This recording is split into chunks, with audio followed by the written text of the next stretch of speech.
Madame Christine Bière, qui était là depuis tout à l'heure, mais qui a voulu intervenir en dernier lieu. C'est bien les évangiles, mon père, qui disent les derniers seront les premiers et les premiers seront les derniers, je crois. C'est ça? C'est ça. Donc, Madame Christine Bière, c'est à vous pour nous exposer le point de vue de Monsieur Jacques Cheminade, candidat aux élections, à l'élection présidentielle. Merci beaucoup, Monsieur Haddad, président du Centre international de géopolitique et de prospective analytique. Merci aussi à la Confédération des républicains musulmans de France de nous avoir donné, à tous les candidats, l'occasion de parler de cette question absolument cruciale pour le futur de notre pays, qu'est l'islam de France. Mesdames et messieurs, de terribles attentats se sont produits dans notre pays, Charlie Hebdo, le Bataclan, Nice, l'effroyable égorgement du prêtre Jacques Hamel à Saint-Étienne-de-Rouvray. Dans le choc profond provoqué par ces attentats, une majorité de la population, des églises et de la représentation nationale a réagi de façon adulte et responsable, cherchant à comprendre la cause de ces événements et à maintenir l'unité de la nation. D'autres, malheureusement, ont tenté de surfer sur la vague de peur provoquée par ces événements pour obtenir des gains électoraux en faisant de l'islam en général et des musulmans en particulier les boucs émissaires de cette terrible crise. Doit-on encore rappeler cette ridicule querelle des Burkini? Jacques Cheminade a dénoncé toute volonté d'amalgamer musulmans et djihadistes, islam de raison et islam radical. Dans la partie de son programme consacrée à la lutte contre le terrorisme, il explique que la victoire contre ces fléaux ne peut se limiter à l'empilement des mesures de sécurité.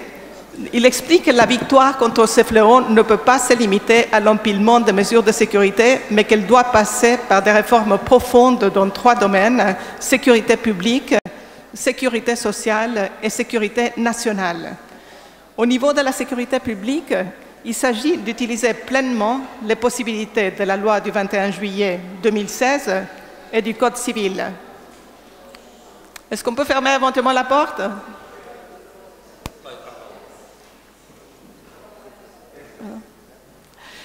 Voilà, donc au niveau de la sécurité publique, il s'agit d'utiliser pleinement les possibilités de la loi du 21 juillet 2016 et du Code civil pour mieux coordonner, à partir d'un centre de lutte opérant sous la responsabilité du ministère de l'Intérieur et du Président de la République, l'action du renseignement intérieur et extérieur, d'abord au niveau français, puis au niveau européen, en rapprochant le système Schengen II d'un Europol renforcé. Contre les méthodes américaines, le système de collecte de données par bouclier informatique, Jacques Cheminade favorise le renseignement à la française en créant une vraie direction générale du renseignement territorial, travaillant en coordination avec un membre de la DGRI dans toutes les prisons. Il propose de recruter 10 000 policiers, de renforcer la police de proximité, mais aussi d'améliorer la situation dans les prisons pour éviter qu'elles deviennent des viviers terroristes en construisant 10 000 nouvelles places et en créant 2 000 postes de conseillers de probation et d'insertion. Il propose enfin, et c'est très important, l'interdiction des jeux vidéo violents, c'est-à-dire ceux où on voit des actes de torture, des crimes, des tirs instinctifs, et de pénaliser plus lourdement la consultation répétitive des sites djihadistes. Jacques Cheminade s'attaque ensuite aux conditions qui, dans nos banlieues, ont conduit un certain nombre de jeunes issus de la communauté maghrébine à rejoindre Daesh. Force est de constater, dit-il, que la quasi-totalité des assassins djihadistes ont passé des centaines et des centaines d'heures sur les bancs de la République, des écoles de la République. L'antidote au terrorisme est donc, dit-il, un projet de société porteur de sécurité sociale. Une guerre doit être menée contre les structures inégalitaires qui rendent la vie invivable et la priorité absolue doit être d'établir partout la sécurité qu'offre le droit à un logement, une nourriture saine, un emploi et la santé publique. Enfin, Jacques Cheminade dénonce sans aucune ambiguïté la cause immédiate et plus fondamentale, c'est du terrorisme qui nous frappe. Et il dit « Commençons ici par ce qui blesse. Ce sont les guerres menées, comme nous l'avons fait, sans le moindre discernement, dans des régions du monde où rien ne nous imposait d'intervenir, qui ont exacerbé les rancœurs, l'émigration et le terrorisme. À la suite de la puissance américaine, nous sommes intervenus en Afghanistan, en Irak, en Libye, en Syrie, en déstabilisant des régimes qui étaient certes des dictatures, mais pour livrer ces pays à des guerres ethniques, intertribales et religieuses qui ont répandu la destruction. Nous avons, avec les autres gouvernements occidentaux, pratiqué une politique d'intervention en fomentant les dissensions et même en laissant l'Arabie saoudite et le Qatar, par l'entremise de leurs services et organismes de bienfaisance, alimenter le djihadisme. Nous devons donc changer de politique en revenant au principe du gaullisme reposant sur le droit des peuples à disposer d'eux-mêmes, en reconnaissant l'existence des États et non en cherchant, pour des raisons intéressées, à fomenter des changements de régime. Concrètement, cela signifie, dit Cheminade, ne plus faire d'un homme comme le prince Bandar, notre interlocuteur en Arabie saoudite, et ne plus se flatter de vouloir établir un partenariat de référence avec ces pays, dont les 28 pages tirées du rapport du Congrès américain sur le 11 septembre, qui ont finalement été publiées, montrent bien l'implication directe ou indirecte dans les attentats terroristes. Et Cheminade proposait d'organiser à Paris un sommet avec les pays concernés du Maghreb, du Golfe, d'Afrique et du monde entier pour en finir avec ce combat géopolitique destructeur qui prend en otage les Français musulmans et chacun d'entre nous, pour en finir avec la menace et en la combattant ensemble et en définissant l'ordre de développement mutuel qui en balayera les conditions d'existence. Il faut mettre en place un plan Marshall pour la Méditerranée, pour les pays du Proche-Orient.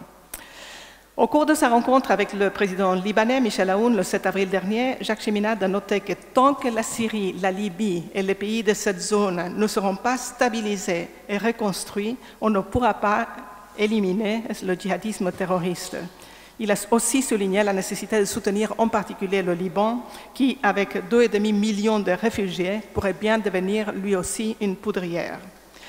Alors, tout cela, la faute à l'islam ? Sur cette question, Jacques Cheminade fait un rappel historique. Les plus âgés d'entre nous avons tous connu un islam de progrès, dont quelqu'un comme Habib Bourguiba a pu être une référence. Nous le connaissons encore aujourd'hui dans nos banlieues. Il y a quantité de gens qui sont tout à fait en voie d'intégration ou intégrés. La guerre contre l'islam, rappelle Cheminade, a été lancée dès l'extérieur, notamment à l'aide du livre Samuel Huntington, Le choc des civilisations, paru en 1997. À la recherche d'un nouvel ennemi après la chute du communisme, l'oligarchie financière américaine, dont Huntington est le porte-parole, déclenchait une vaste opération de division pour régner, en prétendant qu'il était impossible pour les chrétiens de cohabiter avec les islamo-confucéens. La volonté des Anglo-Américains de provoquer l'implosion des États du Proche et Moyen-Orient a conduit ensuite à une radicalisation des musulmans, de plus en plus se sentant stigmatisés et créant un terreau pour les dérives djihadistes.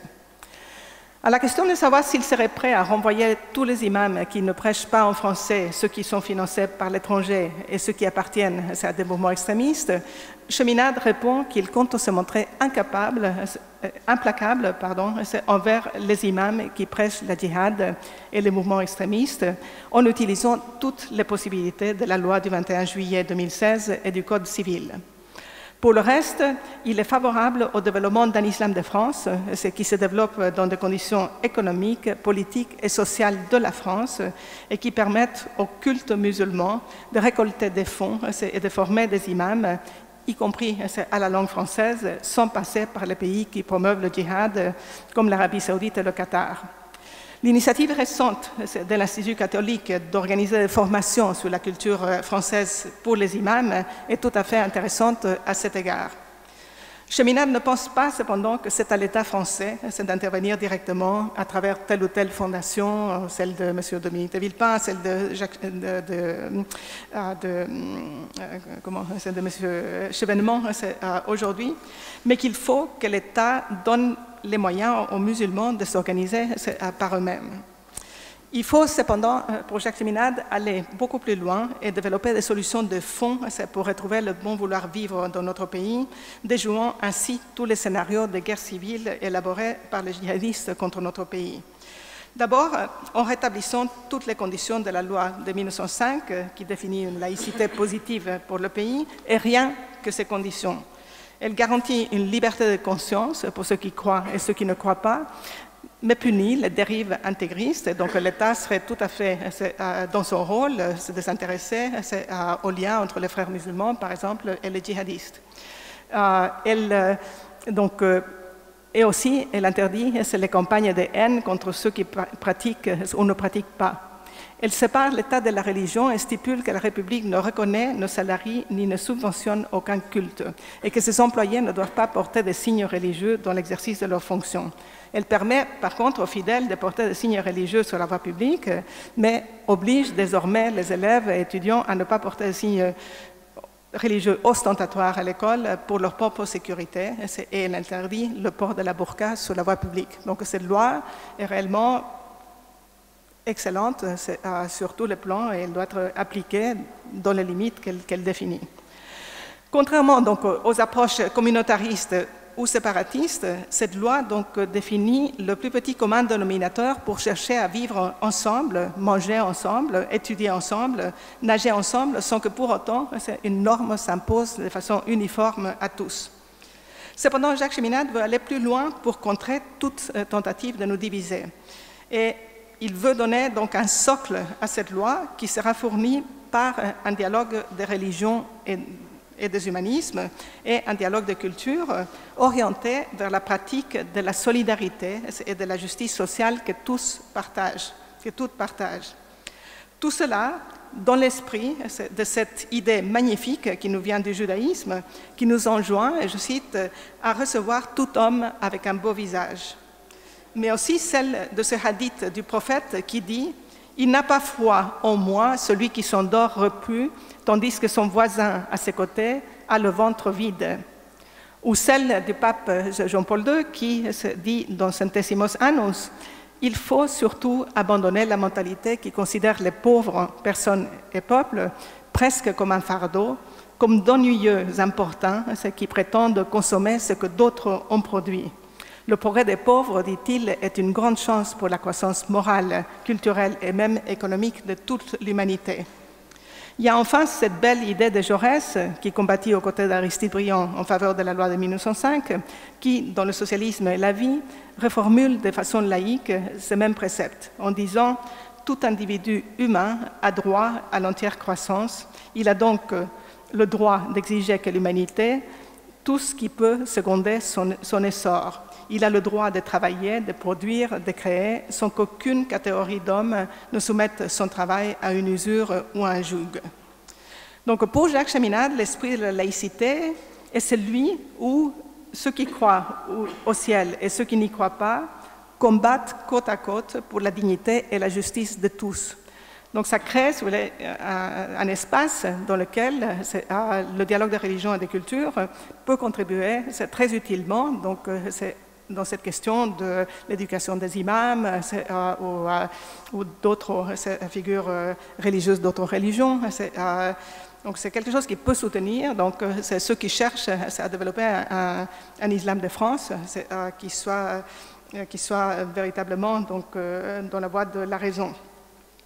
Dans l'islam, parmi ceux qui veulent s'intégrer à la communauté nationale, dit-il, il y a un débat entre deux courants. Il y a ceux qui défendent une vision de l'islam capable de restituer le Coran dans son esprit, dans ses sources, et qui sont prêts à l'examiner de ce point de vue comme les chrétiens l'ont fait avec la Bible. Et il y a d'autres qui, au contraire, disent « c'est le texte ou rien du tout ». Il faut, dit-il, se moquer de ces derniers. Alors, et leur dire, alors, vous pensez que le prophète Mohammed avait raison sur tout, qu'il ne s'est trompé sur rien, qu'il a pu interpréter à la virgule près la parole de Dieu et tous ceux qui l'ont interprété depuis aussi? C'est hérétique de penser comme ça. Et il dit, il faut prendre les choses de cette façon, avec une humour dévastatrice, et en allant au fond des choses et au fond de ce qu'est la forme de pensée de l'être humain. Et donc c'est comme ça qu'on peut arriver à la fin de la guerre de tous contre tous.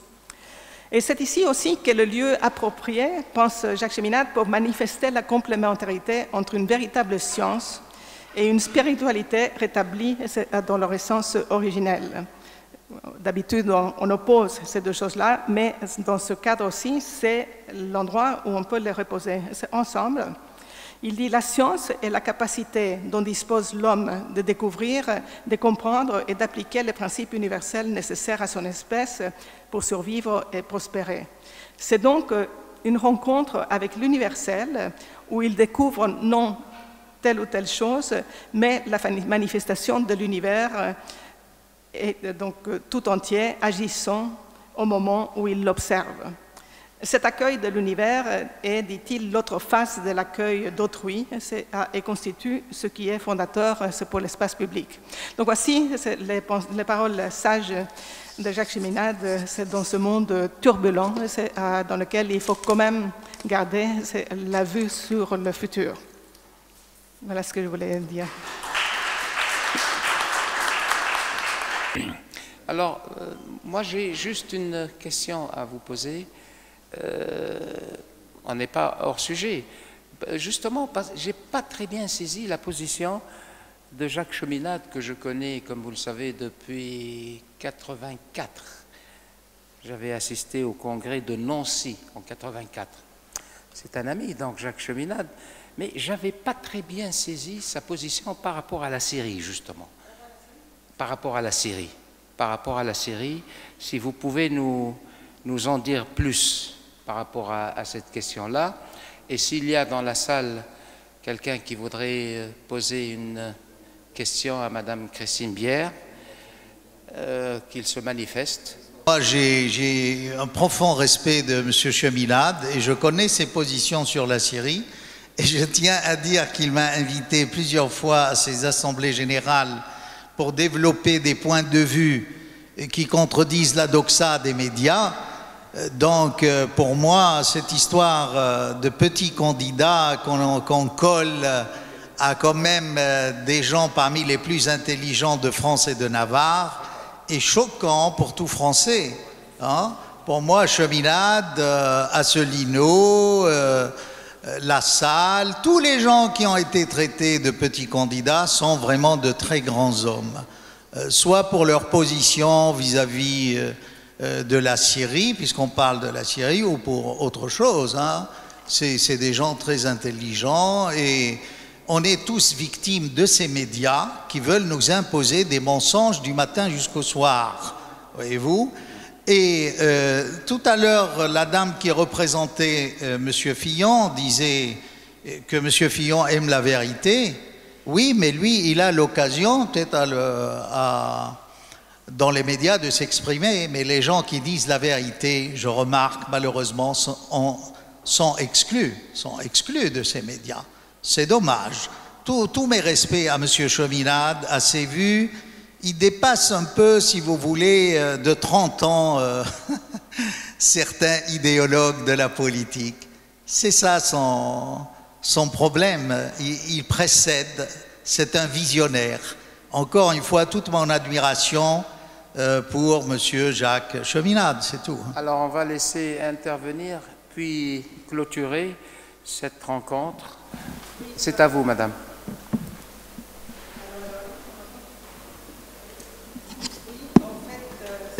Pour ce qui est de la Syrie, il n'y a aucune ambiguïté. Nous avons dénoncé cette attaque contre la souveraineté de la Syrie.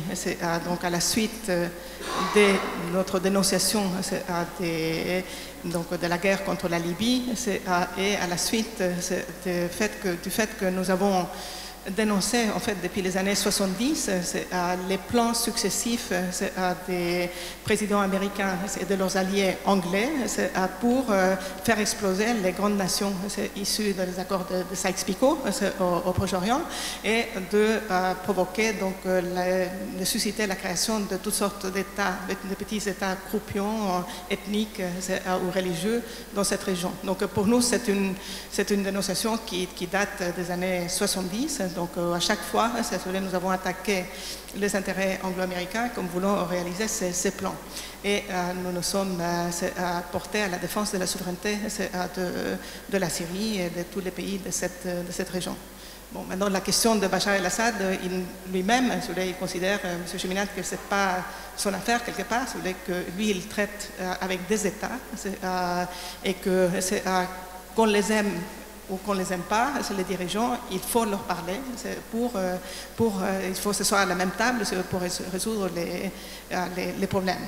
Et aujourd'hui, donc, je veux dire ici que nous avons été, M. Cheminade avec ses amis à l'international, notamment qui donc, travaillent depuis longtemps, qui sont dans une relation de coopération avec la Chine et avec son concept de nouvelle route de la soie, donc, par lequel des capitaux énormes sont en train d'être déployés pour le développement des infrastructures dans beaucoup de pays.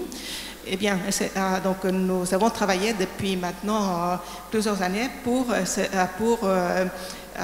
faire en sorte que la Chine s'intéresse à la reconstruction justement de la Syrie, que dans le contexte d'une paix qui doit venir le plus rapidement possible, mais qui doit être déjà conçue dans la tête des dirigeants et aussi des factions qui sont actives en Syrie, donc à l'aide de la Chine et d'autres pays des BRICS, donc on puisse commencer à penser à la reconstruction de ces pays-là pour rétablir donc une condition de paix dans toute la région. Et je veux dire que effectivement le président Xi Jinping a été récemment, il y a quelques mois, donc il a fait toute une tournée des pays de la région et il a alloué 30 milliards, où il a parlé de la possibilité d'allouer 30 milliards à la reconstruction de la Syrie. Donc voilà un petit peu pour nos positions sur la question.